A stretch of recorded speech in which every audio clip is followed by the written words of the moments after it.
lórí ọ̀rọ̀ Olúalọ tó ń lọ lọ́wọ́. Mo ń sọ fún yín wípé there is no going back. Mo fẹ́ jẹ́ kẹ́ ẹ tún gbọ́ voice note kan sìn tí mo dẹ̀ mọ̀ pé tẹ́yìn kan bá gbọ́ bóyá ẹ wà nípéjọpọ̀ Jesus City ńjọ́ náà lọ́hùn. Gbogbo ẹ̀yin tó bá wá yẹ kẹ́ ẹ sọ̀rọ̀ síta lórí ọ̀rọ̀ yìí, Elédùmarè ó mọ̀ bá wa gbé àpáta àtòkúta ìdìgbòlù lé yín lọ́kàn tó yẹ pé ẹ ní nísìmọ́ mọ́ àfìgbà tẹ́ bá jáde wá sọ̀rọ̀. Ẹ gbọ́ voice note yìí kí n tó fi mẹ́sẹ̀gì tí mo fẹ́ fún Olúalọ kí n tó jù síta. Nígbà tí awuyewuye yìí lọ pé wọ́n wà ìyàwó àwọn káàdì ìyàwó Olúalọ ń béèrè tó mọ ọ̀rọ̀ ń kọ́. Mo ní ọ̀rẹ́ kan, ọ̀rẹ́ mi yẹn wà níbi ikú bíbá iná mi. Àǹtí ẹ̀ tó jẹ́ pé àǹtí mi làjọ máa ń pè mí. Wọ́n máa ń lọ sí Jesus City yẹn. Wọ́n ní ọjọ́ kan wọ́n wà ní program. Wọ́n láwọn wà ní program. Wọ́n lè fi ẹ̀wọ̀n ti ṣe program lọ. Wọ́n ní ìyá kan tó ṣẹ̀gbẹ́ àwọn báyìí. Ìyá àǹtí ọ̀rẹ́ mi, ẹ̀gbọ́n ọ̀rẹ́ mi tó máa ń lọ sí Jesus City ni o. Ní ṣọ́ọ̀ṣì wa. Hello? Báwo ṣe ń ṣe program lọ? Wọ́n ní mo máa tó jókòó ṣẹ̀gbẹ́ àwọn kan dédé pẹ̀lú ní yíyá. Ọmọbìnrin ti jáde síta. Àwọn tó ń ṣọ́ níbo náà wà.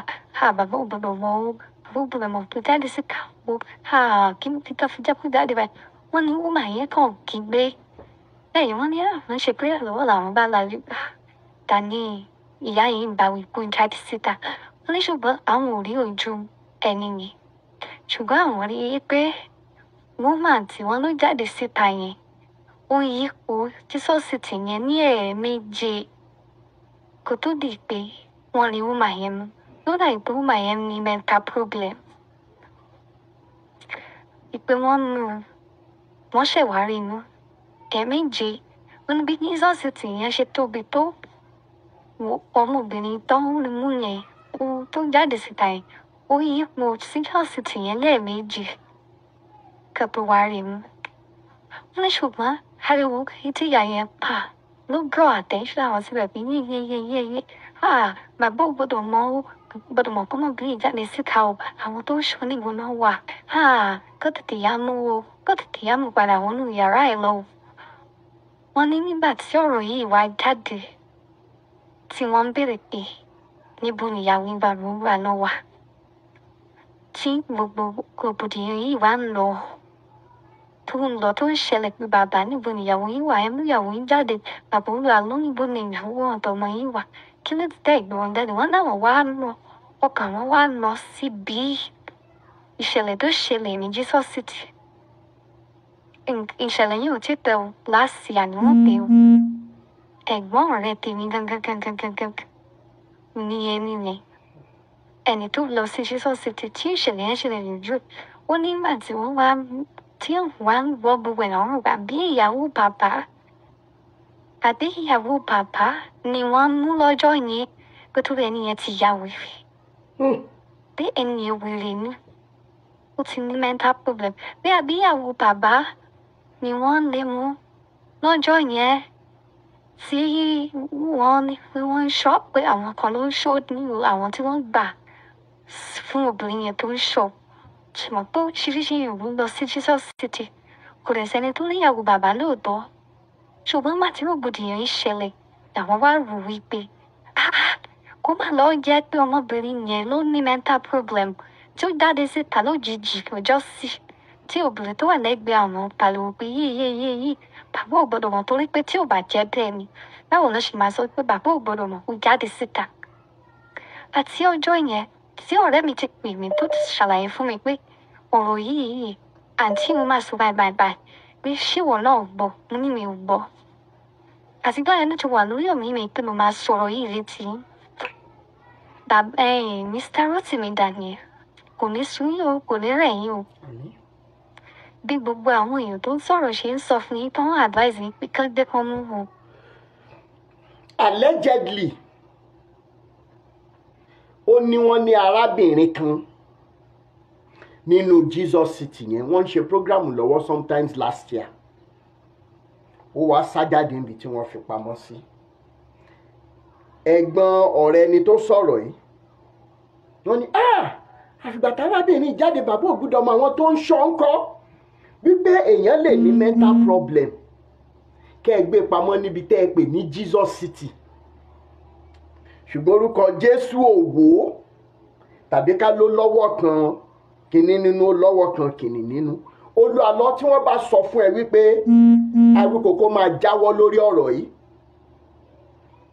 máa sọ fún gbogbo àwọn tó bá ń sọ fún ẹ wípé irọ́ tó tó láyé yóò sí wàá gbé Ìyábọ̀ jáde fún ìyá Ìjẹ̀ṣà sẹ́ẹ̀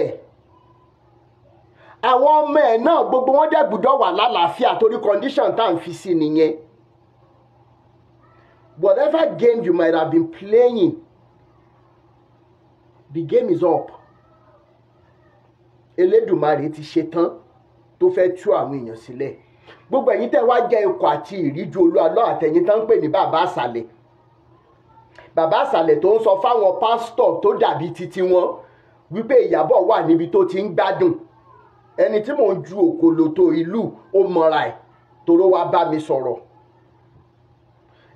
pé bàbá àsàlẹ̀ Olúalọ́ sọ wípé òun lòun ní kó má sọ̀rọ̀ o ní kẹkẹrẹ kan máa pariwo lọ Ìyábọ̀ wà níbi tó ti ń gbádùn ó ra mọ́tò fún ó ń gbádùn tí ìbá ṣe pé olórí burúkú ni bàbá àsàlẹ̀ olórí burúkú ni ìwọ Olúalọ́ àti gbogbo ẹ̀yin pásítọ̀ tẹ́jọ́ ń gbé sórí yìí káàkiri tí ìbá yẹ pé bóyá orí yín ti burú ayé yín ti bàjẹ́ tẹ́ rò pé Awíkókó ò mọ tó ń ṣe ẹ̀yin lè wá sọrú sítórì fún mi ìyá Ìjẹ̀ṣà dẹ̀ ń sunkún gẹ́gẹ́ bí abiamọ ẹ̀yin wọ́n sọ wípé ẹ̀yin lẹni pé káwọn èèyàn kàn máa sọ̀rọ̀ lọ lórí social media pé ẹ̀yin lẹni kó Olúalọ́ máa sọ̀rọ̀ gbogbo yín pátá ẹ̀ ní jẹ wọn mọ́ gbogbo yín pátá àtirú ẹ̀yin pásọ̀ tán rán sí mi pé kẹ́ ẹ máa wá gbé làǹbà ìsílẹ̀ ike Mr. Rotimi tó bá tásìkò Ìyábọ̀ máa sọ̀rọ̀ tó bá so that màá lè lọ jókòó pé wọ́n kúkú ti sọ pé tó bá tásìkò kó lè rẹ̀ wá sára ẹ̀ ní sori gbogbo tó ń dùn lé ayé gbogbo orú ẹ̀yin pásọ̀ tẹ́ tí wọ́n bá mi tẹ́ sọ̀rọ̀ nǹkan báyìí ẹ mọ́ra yín mo wá mọ̀mọ́ ṣe fídíò yìí kẹ́ ẹ lè mọ̀ wípé mi ìbá ìsítórì yín àtẹni tó jẹ́ bàbá àsàlẹ̀ Olúalọ́ tí ó pé ikú òjijì máa pa ọmọ mọ́ lọ́wọ́ ó mọ rẹ̀ dáadáa mo dẹ̀ ń mẹ́yẹ bọ̀ lápò mi tí ì ṣe tán nígbà tá a bá débi tó yẹ ká dé gbogbo yín pátá ni ìdá máa bá gbogbo yín pátá lòkúta máa ré bá lórí ẹ̀yin olórí burúkú ẹ wo tẹ́ ẹ sọ orúkọ Jésù dànù ṣé kìí ṣe orúkọ Jésù yẹn náà fi tọ́ wa dàgbà ni ẹ̀yin olórí burúkú yìí ẹ má wọrí àti bàbá àsàlẹ̀ àti bàbá àárín àti bàbá òkè gbogbo yín pátó mọ̀ ṣẹ̀sìn ayérayé ni èyí tó lógo jù nínú àwọn ọmọ yín ògo náà yóò mọ̀ wọ mi ni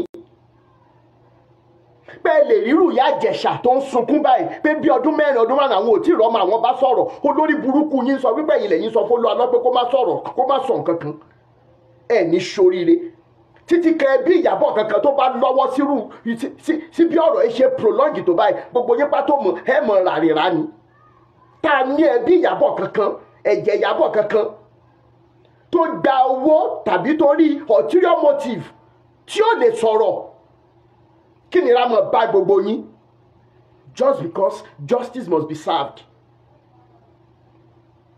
ẹ̀yin olóṣèlú olórí ìkànnì tó ti gbọ́ yìí who could that lady be could it be Ìyábọ̀ could it be another lady allegedly we are asking now who is that mad woman tí wọ́n ń rí fásì Olúalọ́ mọ̀ fún mọ́ níṣó à ń bọ̀ àti ìdèmọ̀rìwò lórí òtí ìrọ́pẹ́ wàá gbé Ìyábọ̀ jáde.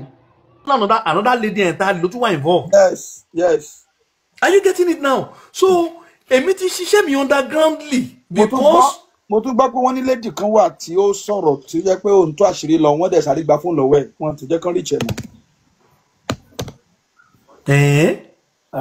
ẹ wo wọ́n ní lady yẹn sọ pé àwọn mi ìfẹ́ dárúkọ fún máa ń fa tó kọ́. ẹ ló dáadé Kóredé.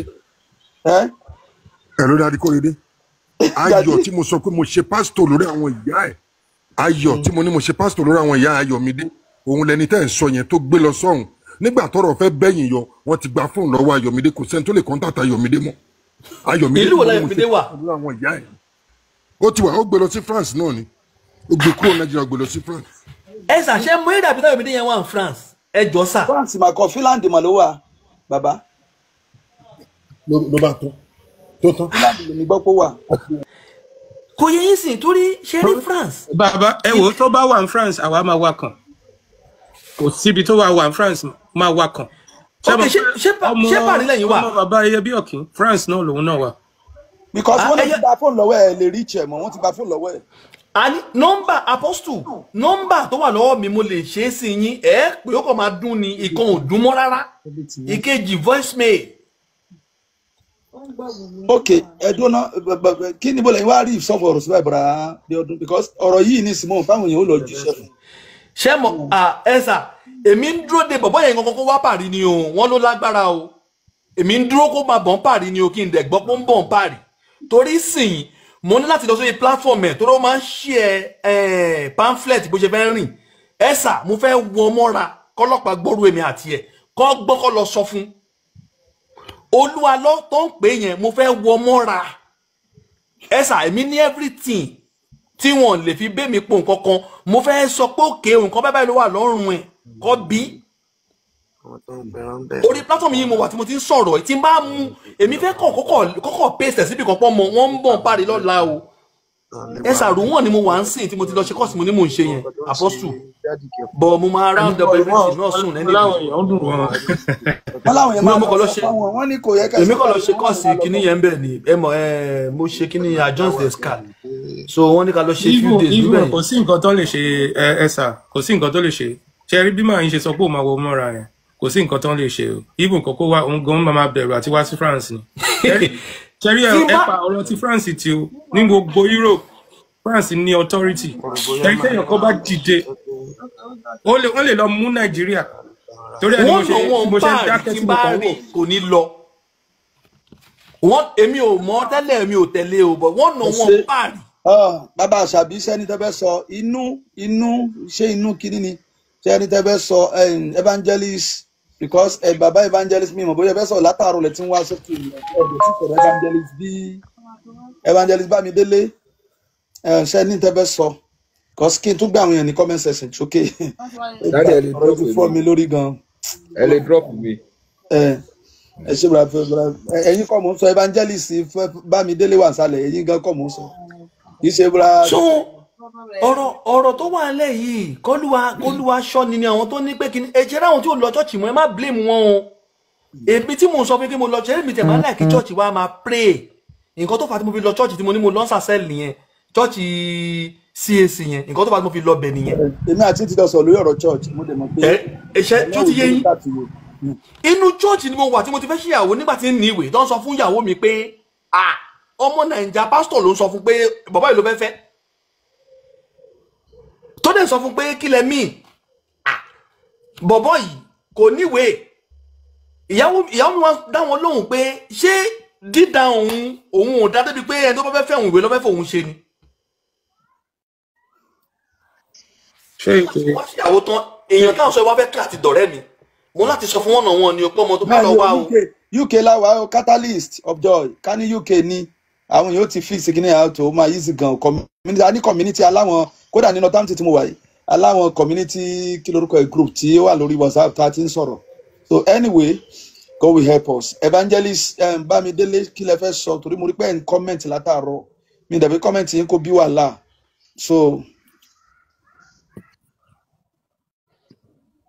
yes evangelist Bámidélé wọn sì nílé mọ́ ẹjọ́ inú jíjó ogun inú ìnà do you want to say something. ẹ ṣeun ṣàmúdúkọ púpọ̀ ṣá. ẹ káàbọ̀. ẹ wo gbogbo tí wọ́n ń sọ yẹn pátá èmi kàn ń pray ni pé kọ́lọ́run dákun kó dá sí ọ̀rọ̀ yìí ọlọ́run kó dákun kó dá sí ọ̀rọ̀ yìí gbogbo àwọn tó dẹ́kun tí wọ́n ń ṣerú nǹkan wọ̀nyí kọ́lọ́run mọ̀ tú àṣírí wọn. àmín. because àwọn tó ń ṣẹlẹ̀ ń ba àwa ìránṣẹ́ ọlọ́run tó kú ń bà wá lójú jẹ́. ẹ ti gẹ̀ẹ́tì ẹ̀ tó kọ́ alẹ́kùn nìyẹn. I'm telling you. tó kọ́ alẹ́kùn nìyẹn. àwọn àṣẹ ọlọ́run ká fẹ́ òótọ́ làbí gádà síbí a máa ń sọ̀rọ̀ tó kọ́ every day. ojú ń tì mí láti pe ara mi ní ìránṣẹ́ ọlọ́run. iṣẹ́ yìí nìkan náà. mi ò jẹ́ káwọn èèyàn mọ̀ pé àmì pastor tẹ́ bá wo gbogbo platform mi tẹ́ bá mi ò lè rí pastor lágbájá evangelist lágbájá prophet lágbájá mi ò kọ́ síbẹ̀ because ojú ń tì mí pẹ̀lú ohun tó ṣẹlẹ̀ nígboro ìdí ìyẹn tí mo fi comment ọlọ́run á tú àṣírí ṣẹ́rí brother tó wà ní France tẹ́ ń sọ̀rọ̀ yẹn ọlọ́run á fún yín ṣe o please ẹ má jẹ́ kákan máa sọ̀rọ̀ yẹn lásán ẹ dá máa fàdúrà support gẹ̀ yẹn káde máa fàdúrà support gbogbo àwọn tí ẹ dìde tí ẹ fẹ́ dá sí ọ̀rọ̀ yìí. ṣé ẹ dẹ̀rù pé kẹ́hìn wà láyé. ọ̀rọ̀ yẹn ń ká mi lára tún mọ̀. ṣé ẹ dẹ̀rù pé kẹ́hìn wà láyé. pásọ Kóredé dáadáa fún yín o wẹ́sẹ̀ tẹ́ ń béèrè yẹn. ní bẹ́ẹ̀ mi ṣe ń wo yìí ṣé kẹ́hìn àtọ́ ṣé woman yẹn wà láyé ṣé ẹ̀rù pé woman yẹn àtọ́mọ ẹ̀ wà láyé ṣá. lẹ́yìn kìíní ẹ̀ torí àwọn ọ̀rọ̀ wà tí mi ò lè sọ bí báyìí tí n bá sọ nǹkan tí mo gbọ́ nípa nǹkan tó ṣẹlẹ̀ yìí fún yín ẹ̀rọ ọlọ́run á dẹ̀ bẹ̀ yín náà. ẹ sọ ẹ̀rọ olúwa ló ti lọ jìnnà. ẹ sọ. Tọ́ḿbì. No. Dádì mo ń sọ kọ̀kọ́ ẹ má bínú mo ń sọ kọ̀kọ́ fún yín lọ́jọ́ sí ṣe mọ́ padà kí dádì ẹ̀dá tuntun tí mo ṣàlàyé fún wọn. Mo sọ fún yín lọ́jọ́ sí ara ẹlòmíì ò fẹ́ gbà á. Ẹ jẹ́ ká kó lórí ẹ̀sà ká lọ máa gbàdúrà. My brother mo ti sọ gọ́ọ̀mẹ̀ntì ti fail ṣọ́ọ̀ṣì ti fail ọ̀pọ̀lọpọ̀ ṣọ́ọ̀ṣì ti fail kí n má sọ gbogbo ṣọ́ọ̀ṣì àwa nìkan lókù ká má fail Ọlọ́run. Tí bá gbọ́rọ̀ mi lẹ́nu mi ẹ̀ nígbàgbọ́ pẹ́ ẹnu mi lẹ́ ti gbọ́. Ẹ jẹ́ ká kó lọ kọ́ ìṣọ́nà tó sì kó máa gbàdúrà. Nǹkan àwọn èèyàn ti rìn jìnnà ní ẹ̀wọ́ ọ̀rọ̀ ńgọ́ mi fẹ́ dá sí mọ́ olùkàkú ló máa gbàdúrà nǹkan tí bàjẹ́ jìnnà tẹ́ bá gbọ́rọ̀ mi ẹ̀ bú sẹ́kún ni láwọn èèyàn tẹ́ ń pè tẹ́ forúkọ wọn gbàdúrà gbogbo wọ̀nyí àwọn òun dà. mo ti ní ká ìpè mí ká jájọ sọ̀rọ̀ ẹ̀kú sọ fún mi gbogbo wọn náà láti rí wọn ó tu ọ̀rọ̀ tí inú jì ti sọ ilé ni Ọlọ́run á ṣèdájọ́ kíákíá àbúkú ti ń sọ. Hello Daddy Kóredé. Ọlọ́run á ṣèdájọ́ because ó pa wá lẹ́kún wọ́n ti body of Christ. Mo bọ̀ dádì ẹ̀yin tẹ́ bá ní ìjọ ní Nàìjíríà tẹ́ bá watch ẹ kàn rí bá àwọn ọmọ ìjọ mi ò kàn dédé wa mọ́ kì í ṣe fẹ́ ṣẹ̀ wọ́n o ọ̀rọ̀ yìí ó ti ń mú rẹ̀wẹ̀sì báwọn èèyàn láti wo church. ó affect èmi tí mo wà ní UK ń bì. ó affect church wa ó affect àṣẹ́lì ìdádì ó ti mú rẹ̀wẹ̀sì wọnú church because wọ́n ti wò pé lágbàwọn ilé náà kí lẹ̀ ń ṣe ẹ̀yin èèyàn tẹ́ wà sálẹ̀ kí lẹ̀ ń ṣe. ọ̀rọ̀ tí Bùrọ̀dá Tọ́pẹ́ sọ́nsìn kò sí rọ́ńbẹ́ o èmi àti yín ti sàwọn ọ̀rọ̀ kan lábẹ́lẹ̀ tá a lè sọ sórí afẹ́fẹ́ sáà tí a bá gbé ọ̀pọ̀lọpọ̀ nǹkan jáde lórí afẹ́fẹ́ níbi táwọn pásítọ̀ yìí tí wọ́n ya ọ̀dájú dé tẹ́mi ọ̀dájú wọn wọ́n á máa fi àyàkìlà lé wa káàkiri ní sà. nǹkan ti bàjẹ́ jìnnà ẹni bá sì dúró ni kó mọ̀ pé òun dúró kó dẹ̀ gbàdúrà pé kó má darapọ̀ mọ́ wọn kí Ọlọ́run dìrò mú títí dé òpin ni o. àìsàn nǹkan ti bàjẹ́ jìnnà àwọn àgbààgbà tẹ́ ẹ̀ fojú sí gan àìsàn àwọn ti jẹ̀ṣẹ́ bí wọ́n ti wọnú ẹgbẹ́ awo àwọn ọ̀dọ́ tó ń bọ̀ lẹ́yìn gan wọ́n ti ń tọ́ka fún ọ pé ibi táwọn náà fẹsẹ̀ sí rí ibẹ̀ ni kẹ́ ẹ gbà. láti ìjẹta ni mo onígan mò ń sunkún láti àná di àárọ̀ yìí Táíwò gan wò mí báyìí pé kí ló ń pa mí lẹ́kún mu ní why people are doing this. dádì kò lè ṣe kó má pààyàn lẹ́kún gbogbo ọ̀rọ̀ tá à ń sọ fatafata níta yìí kì í ṣe torí àwọn tí wọ́n ti lọ yìí torí tí wọ́n ti lọ rẹ̀ rí tí wọ́n ti bàjẹ́ bọ̀ torí àwọn tá a sì dúró àtàwọn tó ń bọ̀ lẹ́yìn ká lè correct errors la ṣe ń pariwo kò ṣe torí ẹnì kankan abára ẹni tó fọkùnkùn gùnkè ńgbò kùnkùn bá ti ń gbẹran dúdú gbọrọ ẹ pupa lọ́wọ́ ẹni tó bá yá náà òkùnkùn á béèrè fún mi ẹ òkùnkùn á gbẹ̀mí òun fúnra rẹ kò sẹ́ni tó fọkùnkùn dìde tó kùnkùn fún ní nǹkan freely tí ò ní padà fẹ̀mí ẹ̀ dì wọ́n máa padà fẹ̀mí wọn dì ní gbogbo nǹkan kójọ lòkùnkùn máa padà gbà padà òkùnkùn ẹ gbówó Yorùbá ni wọ́n ní kinní kan fún ni ládìí ẹ̀sìn gbòdìndọ̀ ọmọ lọ́wọ́ ẹni so kò sí ní tó kùnkùn fún wọn náà tí ò ní gbà padà ẹ̀sà nǹkan ti bàjẹ́ gan-an as I'm speaking to you sir tí n bá dárúkọ àwọn mẹ́sàn-án ní CAC tí mo sọ ìmùlẹ̀ wọn tí mo sọ ilé awo tí mo sọ ìrìnàjò wọn ọ̀pọ̀lọpọ̀ ló máa sádànù kúrò ní CAC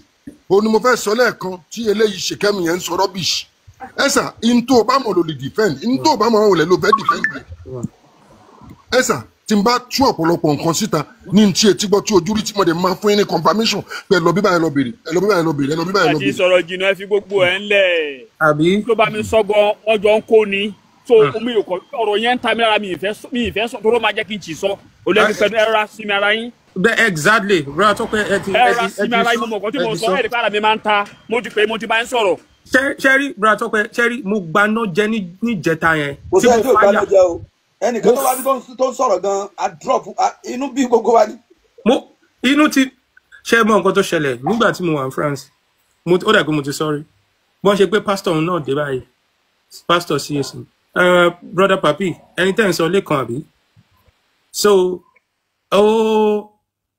bí mo ṣe rí pásítọ̀ yẹn báyìí látọ̀kan mo kàn wó báyìí mo kàn sọ fún ẹni tá a jọwọ́ bẹ̀ mo ní eléyìí máa kówó jẹ ni mo dẹ̀ work out wọ́n bú mi ọmọ kínní tóun náà tún ń sọ báyìí ìwọ ọmọ CAC ìwọ báyìí lẹ́yìn ọ̀rẹ́ yìí after a few years wọ́n lura wọn kúrò ní church ni nígbà tán lura wọn tán àwọn tí wọ́n ti ń lọ church yẹn majority wọn ni wọn ti ẹ̀ fẹ́ gbọ́ mọ́ wọ́n máa sọ pé ẹni báyìí dẹ̀ sọ báyìí ẹni báyìí dẹ̀ sọ báyìí ẹni báyìí dẹ̀ sọ báyìí kí ló dé gan tó ṣe jẹ́ pé ẹ ní wùwà kí lẹ jẹ́ pastor fún gan kí ló dé tẹ́ kàn gbé temple àbí báwo la ṣe pé altar tó jẹ́ pé ẹ máa fi jẹun ní all the time ẹ tí wàá ní fi jẹun nìkan ẹ tí wàá máa fi bà ayé àwọn èèyàn jẹ́ ẹ má bà ayé ara yín jẹ́ ẹ bà ayé ara yín jẹ́ ẹ bà ayé ara yín jẹ́ tẹ̀pẹ̀ ká mọ̀ pé ẹ̀yin lẹ fẹ́ bà ayé ara yín jẹ́ ẹ má bà ayé àwọn míì jẹ́ náà every single time nígbà tẹ́ bá máa fi lọ báyìí ẹ nílé rìn títì gan mọ́ téèyàn kan bá dákọ̀ pastor báyìí ẹ máa bẹ̀rẹ̀ sí ní wò around ni pé ta ló fẹ́ ṣe mí jàǹbá kẹ́ tó mọ̀ nǹkan tó ṣẹlẹ̀ láàrin gathering méjì mẹ́ta lọ́ba ti ní pastor báyìí wọ́n máa yín mú ni wọ́n máa sọ pé ẹ̀yin tẹ̀ ń coach the next day ọ̀rọ̀ òdì náà máa sọ nípa ministers of God every single time níbo ni àwọn tó ń bọ̀ lẹ́yìn àtàwọn tá ń bọ̀ lẹ́yìn níbo láti fẹ́ confidence yẹn dà láti sọ pé a fẹ́ jáde gbóyà kí ó sókè báyìí tó yí jẹ́ pé ẹ̀yin tẹ́ jẹ́ aṣíwájú gan ẹ̀ ready láti correct wrong ẹ̀ẹ́dẹ̀ ready láti rewrite wrong yín ẹ̀wá èèyàn kan wá ń sọ ń bí ìlànà níjẹ́ ká fi ilẹ̀ ká máa gbàdúrà fi kíni sílẹ̀ àjésù ò ṣe fi wọ́n sílẹ̀ nígbà tó ń tà tó ń rà nínú ìjọ kó walk away kó ní kó fi wọ́n lẹ̀. tá a bá fa gbùrù á fagbó ibi tá a dẹ̀ ń bá lọ nìyẹn ṣùgbọ́n lórí ọ̀rọ̀ yìí kì í ṣe gbogbo aṣọ là ń sá lórùn ó lárákùnrin kan tó kéwì tẹ́lẹ̀ ó lóun ń jẹ́ máyégún akéwì àwọn baba ńlá wa tó ní gift yìí lánàá a mọ̀ tí wọ́n fi ewì ṣe láwùjọ a mọ̀ wípé wọ́n dúró sídìí òótọ́ wọ́n sì lo ẹ̀bùn wọn títí tí Elédùà fi pè wọ́n lọ tán fi wàjà tán fi rebi ẹyẹ àgbáre yóò sì wù mí tí n bá lè gba máyégún eléyìí tó pe rẹ̀ léléwì ní ìyànjú wípé tó bá ti di wípé ọ̀rọ̀ olówó dé owó lágbára ju bẹ́ẹ̀ ṣe rò lọ o tó sì lè jẹ́ kí wọ́n tó pe rẹ̀ ní máyégún yìí kó o mọ̀ dé gbèdéke ibi tí Elédùà ọba mi tó fẹ́ gbé ẹ dé ẹ gbọ́ díẹ̀ lára tó sọ kí n tó wá sọ àwọn díẹ̀ tí mo ti sọ wípé tá a bá fa gbùrù lórí ọ̀rọ̀ yìí gbùrù àfagbó lórí serious damage control tí wọ́n ń ṣe káàkiri ẹ mọ̀ ìdí ẹ̀ létà ṣùgbọ́n ẹ gbọ́ díẹ̀.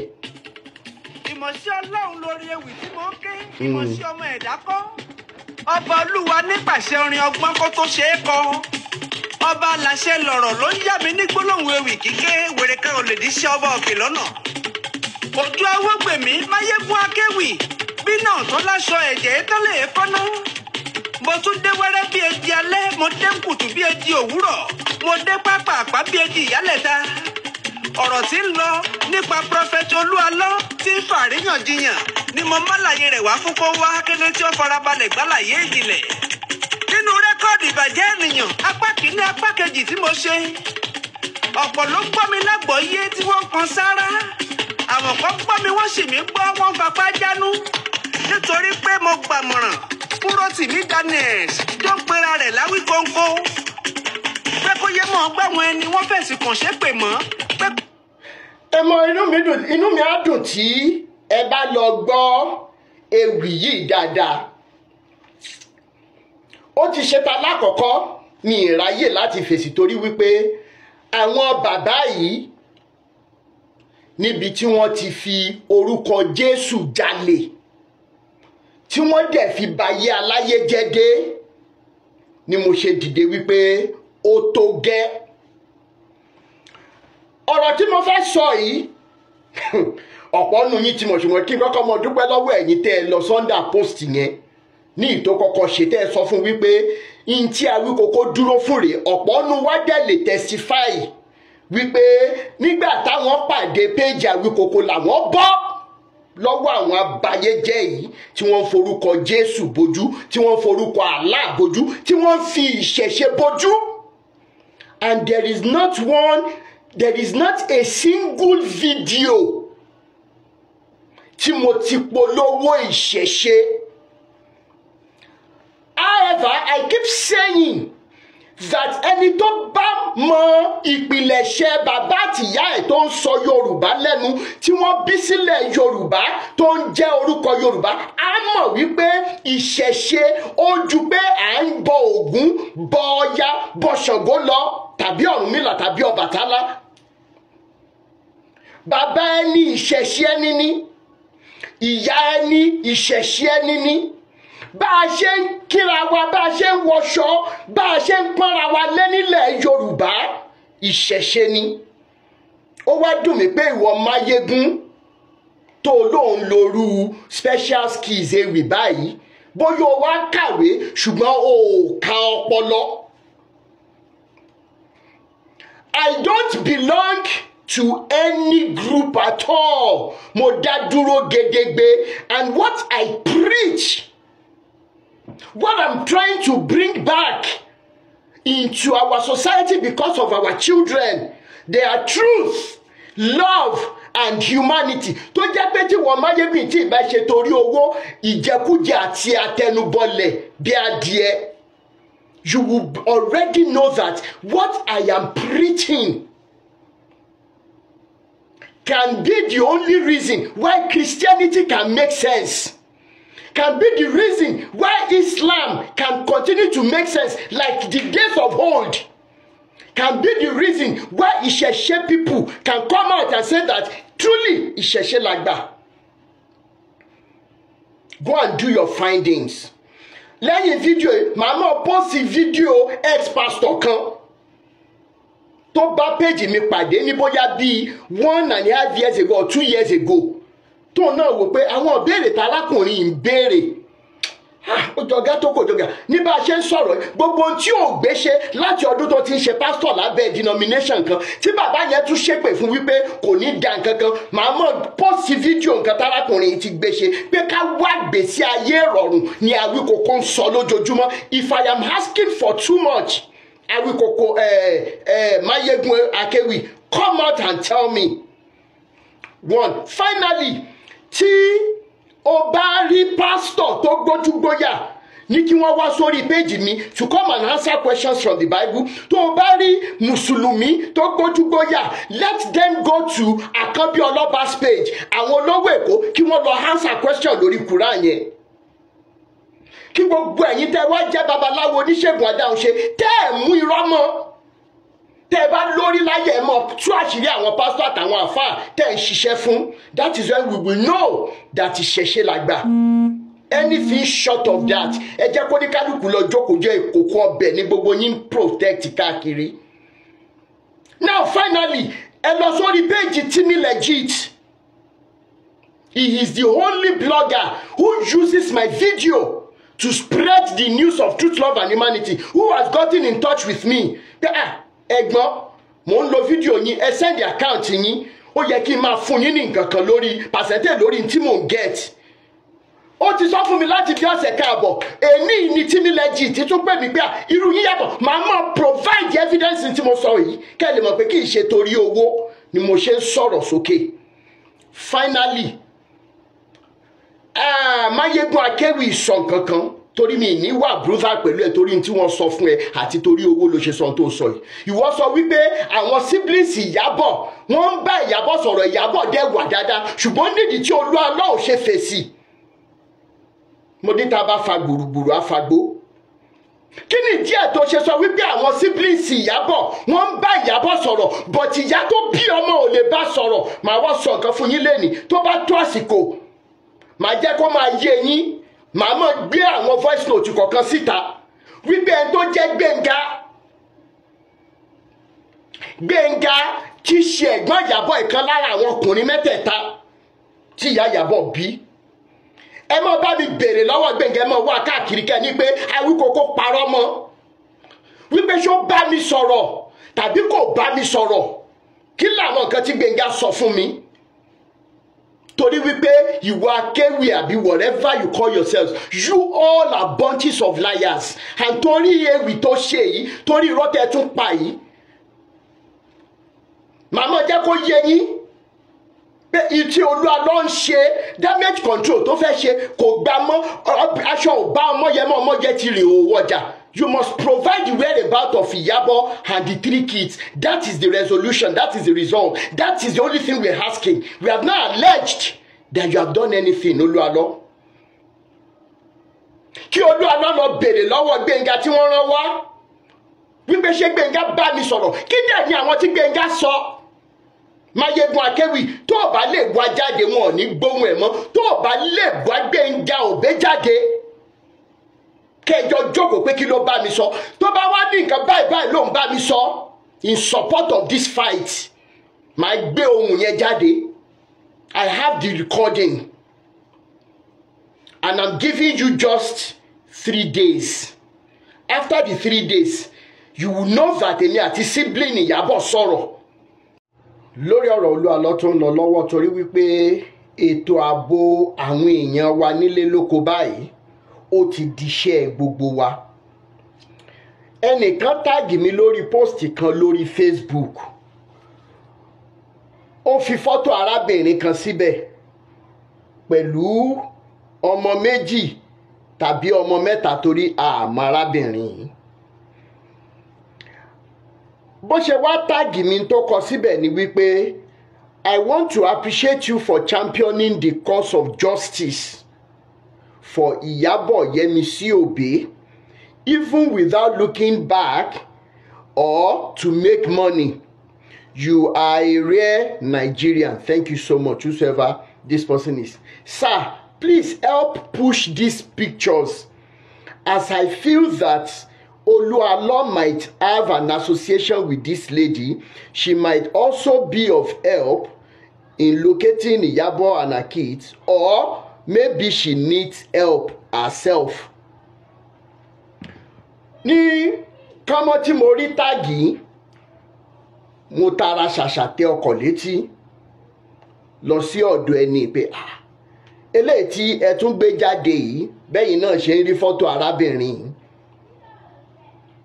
lórí fọ́nrán yìí ta lẹ́ni ibo lẹ ti rí àwọn fọ́tò yìí. Ẹni wá ń sọ fún mi wípé ẹni tí àwọn mọ̀ rí tó mọ arábìnrin kan tó ń jẹ́ Ayọ̀mídé ní Italy. Ayọ̀mídé allegedly tó mọ Olúalọ rí. In tó wà láàrin Ayọ̀mídé àti Olúalọ àti ilẹ̀ establish ẹ̀ báyìí, but allegedly wípé wọ́n ń ṣe ọ̀rọ̀ lọ́kọláya ni. Allegedly wọ́n ní wípé Olúalọ gan-an ṣe débi wípé ó fi orúkọ arábìnrin ra ilé sí Italy. Allegedly àti lè fìdí ẹ̀ múlẹ̀ báyìí wípé arábìnrin ló sẹ́ndì àwọn fọ́tò yìí sí ẹnìkan. Ẹni yìí náà èmi ò tí ì mọ̀, ṣùgbọ́n fọ́tò yìí ti dọ́wọ́ mi. Mo wá ń bẹ gbogbo ẹ̀yin aráalé ará oko pé tẹ́ ẹ bá mọ arábìnrin tẹ́ ẹ ń wo fọ́nrán ẹ̀ pẹ̀lú àwọn ọmọ yìí torí ètò ààbò tó jájù fún gbogbo wa, ẹ jọ̀ọ́ ẹ kàn sí mi. Mi ì mórúkọ ẹ̀ gan, wọ́n kàn táàgì mi ni, ṣùgbọ́n ó máa nídìí tí ẹni tó táàgì mi tó ṣe táàgì mi wípé bóyá tí n bá gbé síta tírú arábìnrin ìbá wà nínú ewu kan tàbí òmíràn pé kí gbogbo wa lè dìde. Ẹ jọ̀ọ́ nítorí Ọlọ́run tẹ́ ẹ bá mọ arábìnrin ẹ jẹ́ kí n mọ̀ torí òun pẹ̀lú àwọn ẹbí ẹ̀. Lórí ọ̀rọ̀ Ayọ̀mídé ò ṣe Ayọ̀mídé, gbogbo ẹ̀yin tẹ́ ẹ bá mọ Ayọ̀mídé yìí tẹ́ ẹ bá fẹ́ràn ẹ̀ wọ́n ní ewu ń bẹ lóko lóńgẹ́ gan fúnra ẹ̀ ewu ni. Wọ́n ti táàgì mi rí lórí post Ayọ̀mídé lórí TikTok màá lọ wá jáde tí n bá rántí so that màá gbé ojú ẹ̀ síta fún gbogbo ẹ̀ pé tí wọ́n bá sọ̀rọ̀ Ayọ̀mídé in relation to Olúalọ́, this is the Ayọ̀mídé, màá mọ̀ fà jáde bẹ́ẹ̀.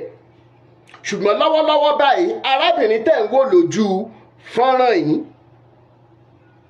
mò ń bẹ̀ wá, mò ń rọ̀ wá, tẹ́ ẹ bá mọ̀ ẹ jọ̀ọ́ ẹ kàn sí mi tàbí kẹ́ ẹ sọ fún wípé kó jọ kó get in touch pẹ̀lú mi. Inú mi á dùn tẹ́ bá lè ṣe fún mi. Ètò ààbò gbogbo wa báyìí ó ti diṣẹ́ gbogbo wa báyìí, irrespective of wherever we are on planet Earth. Ẹ jọ̀ọ́ nítorí Ọlọ́run. Elédùmarè ó sì máa ràn wá lọ́wọ́ lórí ọ̀rọ̀ Ìyábọ̀ Òbẹ́yẹmísí tá wá pẹ̀lú àwọn ọmọ mẹ́tẹ̀ẹ̀ta. Elédùmarè ó bá wa fi orí ọ̀rọ̀ yẹn gún ibi tó lápẹ̀rẹ̀ torí wípé kò ní sú wa, kò ní rẹ̀ wá. My name is Aki Anabi. I'm a video director and TV producer of Akomolowe on African Magic. Keep watching Drive TV. Olólùfẹ́ Drive TV àti gbogbo ẹ̀yin tí Fẹ́mi Sola ẹ máa wo Drive TV. Keep watching Drive TV. My name is Wole Agba. Taking this time out to tell you all that you keep watching Drive TV. What drive ẹ̀wọ̀ ní ògo ẹ̀? What drive ẹ̀wọ̀ fulfilment? What drive ẹ̀wọ̀ bí tó bá lọ? Ó ní iṣẹ́ rẹ̀. Ibi ni kò máa wò Drive TV. Thank you. Chloe. Drive TV. Driving you around the world.